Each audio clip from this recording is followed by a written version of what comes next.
going to do is we are going to look at some of the other settings that you can have in your group, and I also want to talk to you a little bit about the terms of service with Facebook and having a group. So let's first cover over the terms of service. So Facebook does not allow you to have a group and sell it for money. However, you can have a group and have your training, at least some of your training, off of Facebook. So you could even do YouTube. Really, it's still a third party, but you want to be careful to make sure that you have something for your group off-site of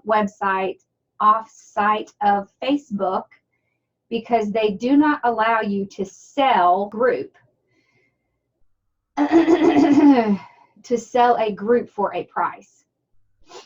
So I have Teachable and Vimeo, and that's how I'm able to do it. So you have a paid membership, and as a part of that paid membership, they get access to a Facebook group.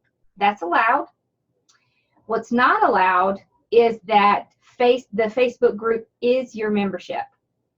So this is very important to keep in mind. You have to be able to show that you have some training outside of Facebook.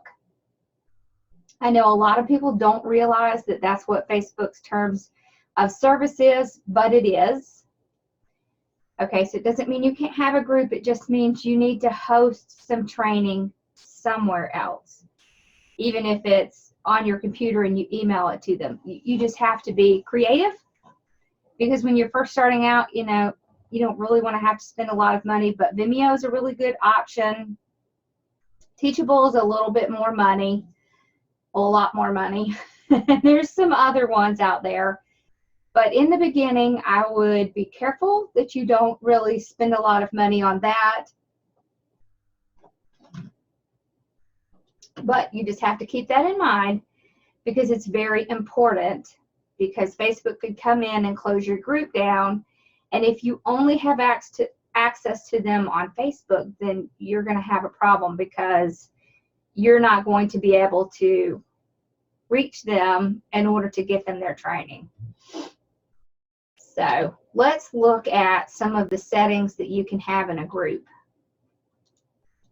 Okay, so inside your group, you have multiple things that you can do. So right here at members is where you can add in new members. You can see right over here where you can add them in. If someone has requested, it's going to show up over here. You can add events into your page. Of course, photos. This is where you will post, and you post just like normal. You can go live in here.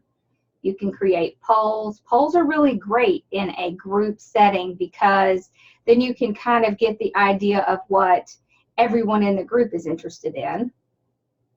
This more button here is where your group settings are. So if you click on Edit Group Settings, this is where you can pick a group type. So like social learning. It's a good idea to have a description in here, kind of telling what your group is about, and that it's a paid group, because people are going to come and request to join, and you want to make sure that they understand in order to get accepted, they're going to have to pay the payment. If it's a free group, then you would say that here, free group. So this right here is, since I picked learning, you can actually pick units, and then a unit is going to show up over here, and you can put training in there. You can add location tags. So in order to go live on Mevo, you have to have this Vimeo.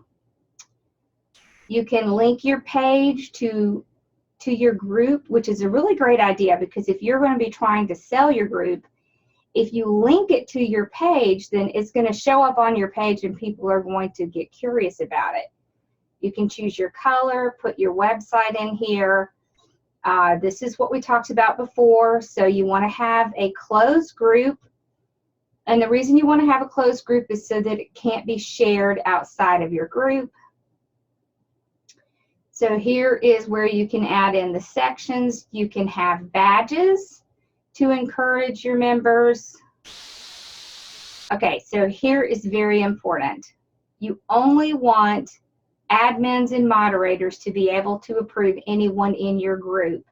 You don't want to have someone else who can bring someone into your group besides yourself and any moderators that you have. You can link it to other groups if you want to have an auto approval.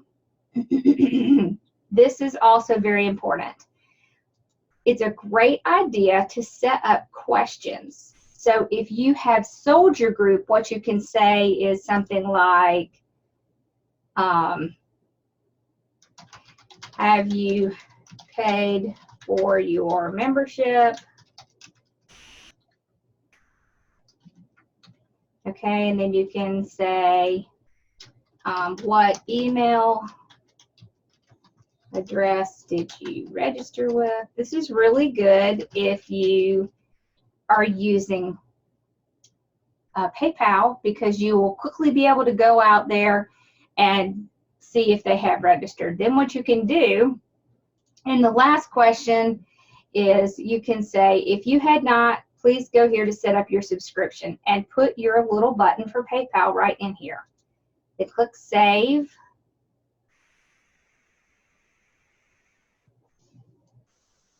All right. Okay, then you can decide on posting permissions. Do you want people to be able to just post whatever they want? Then you would have anyone in the group. If they have to go through you, so what that means is if they post something, it's going to tell them that it's been submitted to a moderator, and then it's going to come to you, and you're going to have to approve or disapprove the comment. So that's also what this means. All group posts must be approved by the admin. Okay, so if you only wanted to be able to post yourself and no one can comment on it, that's what posting permissions is. Posting approval is where people can't even put in good morning unless it is approved by you. Okay, same thing with stories. You can decide whether you want anyone in the group to do it or just you. And the same thing with posting it. Then you just hit save.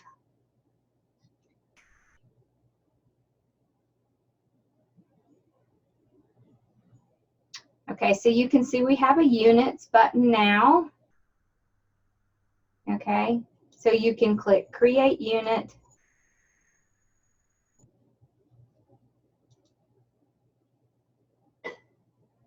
So you could say, welcome email. It could be one of your units. So please make sure to go through the welcome email.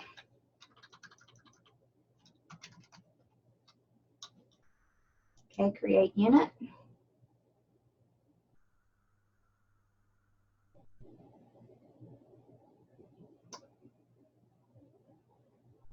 Okay, so now you could put a link in here.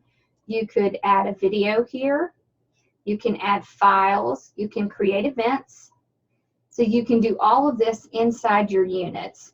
So this is a great thing if you want to get information to your group and you just want to be able to have an organized fashion to put it in. So that's what you could do here.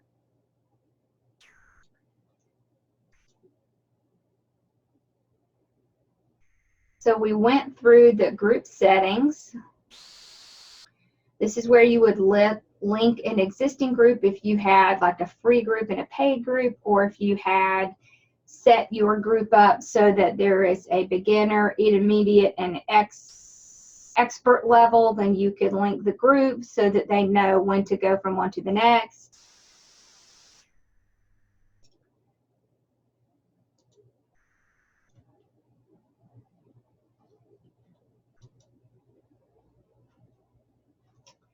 So if you needed to change anything inside your group, such as your description, group type, who your admins are, you would go into the About section. Okay. So actually running a group is pretty easy. There's not a whole lot that you have to learn with actually moderating the group itself. The biggest thing is making sure that you stick to Facebook's terms of policy, and you want to make sure that you have it set up so that people can't share your content and can't just add people randomly, because that would really defeat the purpose of having your group. So I will be sharing a few examples of some policies and procedures that you would want to put into your group.